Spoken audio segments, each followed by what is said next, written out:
Que Dieu vous bénisse. C'est une grâce pour nous, n'est-ce pas? Être de nouveau dans la maison du Seigneur. Non pas pour s'amuser, non pas pour sympathiser, mais pour écouter la parole. Parce que notre vie dépend de cette parole. Le ciel passera, la terre passera, mais cette parole ne passera jamais. Alors je vous demanderai de vous mettre debout pendant que nous allons lire la parole de Dieu. Un chrétien doit avoir une Bible. Amen. Je crois qu'une fois le frère Sir avait parlé longuement là-dessus. Un chrétien doit avoir une Bible. Amen. Nous allons prendre dans le livre du prophète Jérémie. Jérémie chapitre 8. Je commence au verset 21. À la maison, vous pouvez commencer à partir du premier verset. Je suis brisé par la douleur de la fille de mon peuple. Je suis dans la tristesse. L'épouvante me saisit. Y a-t-il point de baume en Galade? Y a-t-il point de médecin? Pourquoi donc la guérison de la fille de mon peuple ne s'opère-t-elle pas? Oh, je l'aime. Oui, je l'aime. Parce qu'il m'a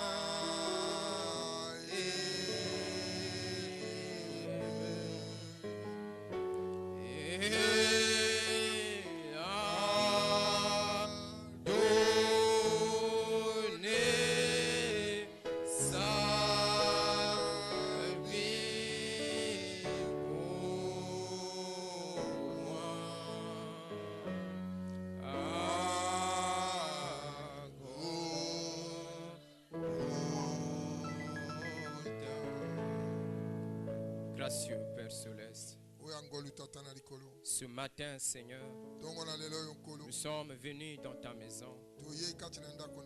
Ce n'est pas pour blaguer, mais pour examiner nos vies, Seigneur, au travers de ta parole.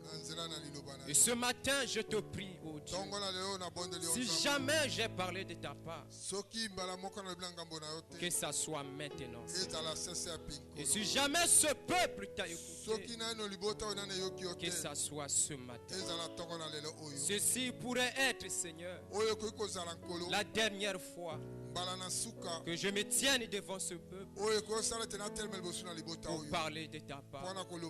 Et ceci pourrait aussi, oh Dieu, être la dernière fois que ce peuple puisse écouter ta parole. Seigneur, le temps est très avancé. Il est plus tard que nous ne le pensons. Ce matin, oh Dieu, mets-moi de côté, Seigneur.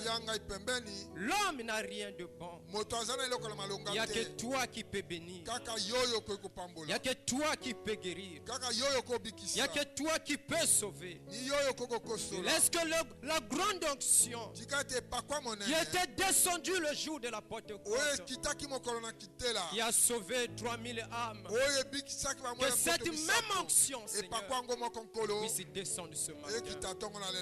Que chaque fils, chaque fille de Dieu puisse réaliser l'état de son âme. Nous croyons de tout notre cœur que tu agiras ce matin. Partout ce message sera proclamé. Que ta présence puisse opérer des miracles. Gloire, honneur, Puissance à toi. Toi qui vis au siècle des siècles. Dans le précieux nom, le nom le tout suffisant du Seigneur Jésus-Christ. Nous avons ainsi prié. Amen.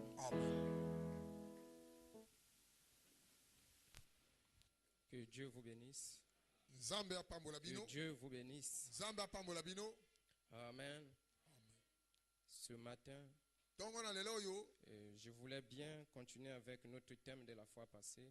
Parler d'autre chose, mais j'ai été conduit à parler de ceci ce matin. La réunion de ce matin, je peux appeler cela une réunion de prise de conscience ou d'examen de soi.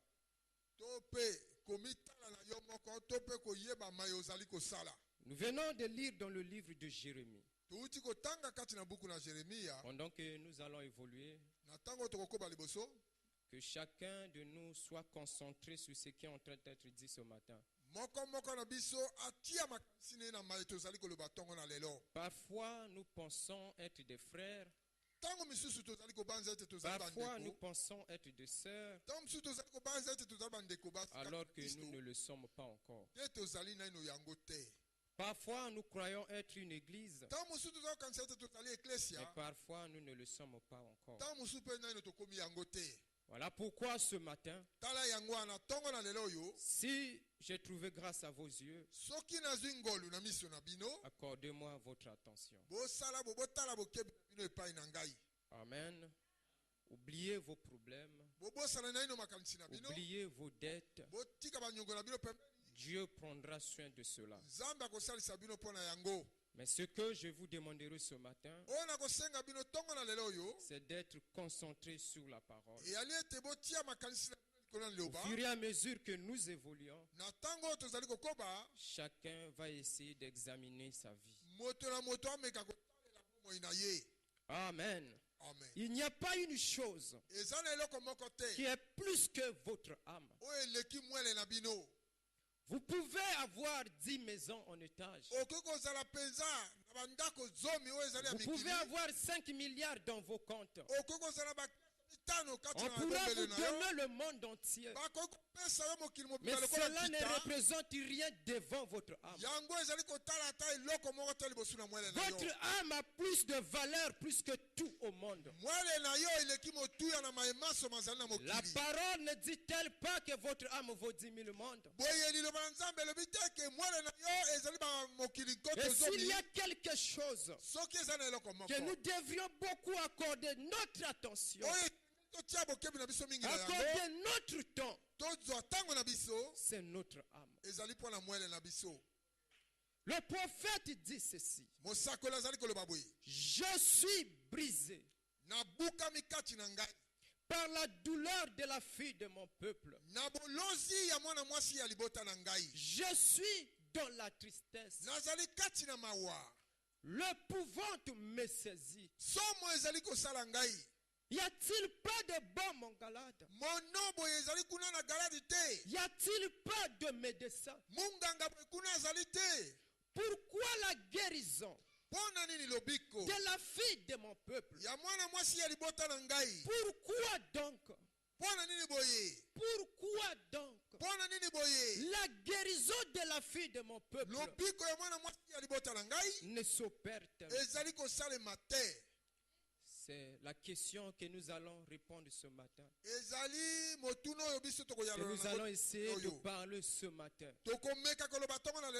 Pourquoi donc la guérison de la fille de mon peuple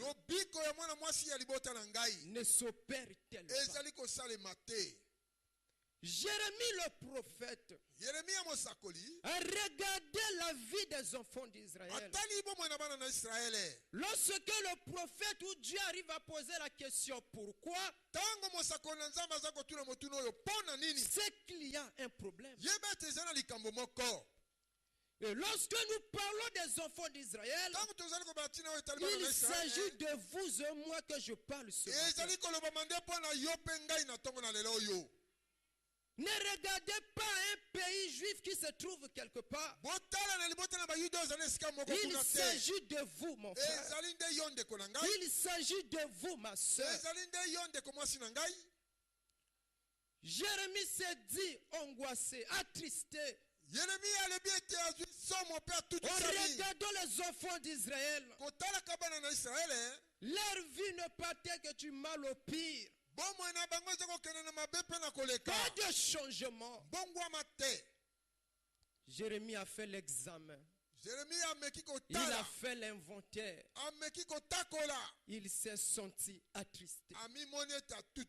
Il s'est senti indigné. De voir le peuple demeurer dans le péché. De voir la moisson demeurer dans la mondanité. De voir le frère ou la sœur continuer à être pécheur. Qu'est-ce qui se passe? Qu'est-ce qui ne va pas? Pendant que je suis en train de parler, Église du Dieu vivant, on ne blague pas avec Dieu. Ne faites pas semblant d'être frère si vous ne l'êtes pas. Même si vous avez une expérience de 20 ans dans le message, c'est pas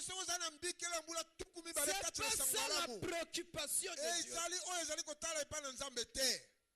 La préoccupation de Dieu, c'est que la vie de Christ soit en vous. Et que cela soit manifesté par les œuvres.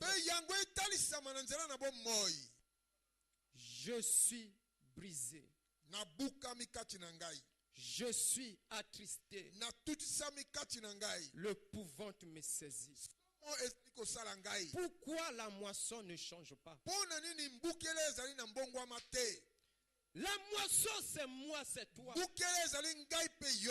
C'est pas ces ampoules qui sont allumées. La moisson, c'est toi, mon frère. La moisson, c'est toi, ma soeur. N'imaginez pas une église ailleurs. Il s'agit de toi. Il est vrai. On vous appelait frère ou sœur. Mais est-ce que ton cœur t'a appelé frère ou sœur? Ouais, bon, me dit ceci. S'il vous plaît, église, soyons attentifs. Je sais que le diable n'aime pas ceci. Il y revient encore. Oui, je reviens. C'est comme cet homme qui prêchait la parole. Aujourd'hui, répondez-vous. Demain, répondez-vous. Les diacres étaient fatigués. Ils sont allés le voir. Homme de Dieu, nous apprécions tes prédications. C'est bien. Mais est-ce que tu n'as pas une autre prédication? Pourquoi seulement ça? Si j'en ai une autre. Si est seulement si vous vous répentez. À quoi bon aller vite? Alors que la vie ne change pas. Amen. Si je descendais même là, en prenant les téléphones, vous êtes conscient là où vous êtes assis. Pendant que je parle maintenant là, il y a même des images horribles, des choses horribles dans vos téléphones. Et vous voulez, quand vous dites vous êtes sauvé, quel sauvé? La vraie vigne et la fausse vigne, paragraphe 22. Voilà, me dit ceci. Et il nous convient de nous examiner maintenant pour savoir là où nous nous tenons. Il convient que la moisson tabernacle s'examine maintenant, pas demain. Pas demain ou après-demain. De s'examiner maintenant pour savoir là où nous nous tenons. Suis-je chrétien? Si oui, pourquoi je vis comme le monde? Si je suis chrétienne, si oui, pourquoi je vis comme le monde? Réfléchissez.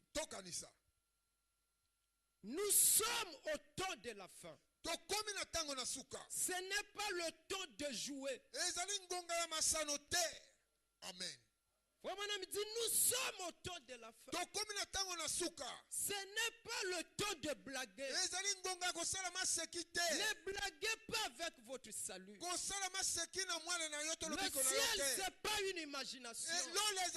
Vous n'irez pas au ciel parce qu'on vous appelle sœur. Vous n'irez pas au ciel parce qu'on vous appelle frère. Mais vous irez au ciel parce que vous êtes nés de nouveau. Parce que la vie de Christ est en vous. Un jour, vous comprendrez que ceci est la vérité. Ce n'est pas le temps de jouer. C'est le temps maintenant de vous mettre en ordre et d'être absolument en ordre. Ça, ce n'est pas ma parole. Mais c'est la parole de cet homme. Dans cet âge, Dieu a une voix. Dieu a un messager. Dieu a un médecin. Vraiment, il dit que la question de Jérémie, ce n'est pas qu'il n'y avait pas de médecin. Les médecins étaient là. Vraiment, Dieu ne manque pas de témoins. Et dans cet âge, Dieu a un médecin. Il a envoyé. Et son nom c'est William Marion Branham. Il a envoyé vers son peuple. Mais lorsque le peuple, le prophète regarde le peuple, le prophète s'est attristé. Pourquoi la guérison ne s'opère-t-elle pas? Mon ami dit le problème, c'est que le peuple a refusé de prendre le remède. Nous avons un remède aujourd'hui. Nous avons un médicament aujourd'hui pour tuer la germe du péché, pour tuer la mondanité dans l'église. C'est la pure parole de Dieu. Mais qu'est-ce qui s'est passé? L'église a refusé la parole. Chacun préfère suivre sa voie. Mais n'oubliez pas, l'homme de Dieu s'ira prêcher du haut de cette chaîne. De telle voix paraît droite à un homme, mais celui-ci c'est la voix de la mort. Vos voix ne sont pas les voix de Dieu. Votre volonté n'est pas la volonté de Dieu. Dieu a une seule volonté. C'est cette parole que vous voyez. Tout ce que vous bâtirez en dehors de la parole, ça tombera. Pourquoi la moisson est-elle malade? Tu as refusé la parole. Combien des hommes de Dieu ont prêché du haut de cette chaîne? Combien de prédications vous avez écoutées? Au lieu que votre situation s'améliore, vous devenez pire. On vous dit pas des copains et copines dans l'église. Chez vous, c'est comme si on vous a autorisé de le faire. On vous dit un frère ne peut pas avoir des copines. Pendant qu'on disait cela, tu avais une. Et aujourd'hui, tu n'en as peut-être trois. Qu'est-ce qui se passe? Et c'est le prédicateur que vous vous moquez. Église du Dieu vivant. Faites attention. Le temps n'est plus. Aujourd'hui, les gens vivent dans l'insouciance.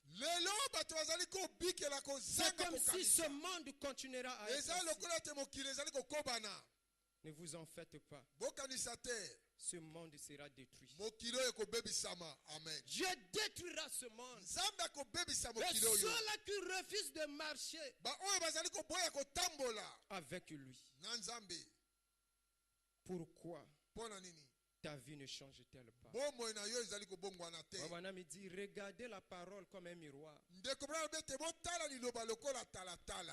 Si vous alliez quelque part ici à une épicerie, ou plutôt à un restaurant, que vous commandiez un bol de soupe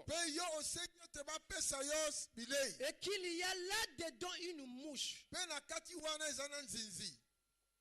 vous le renverriez. Vous ne le consommeriez certainement pas.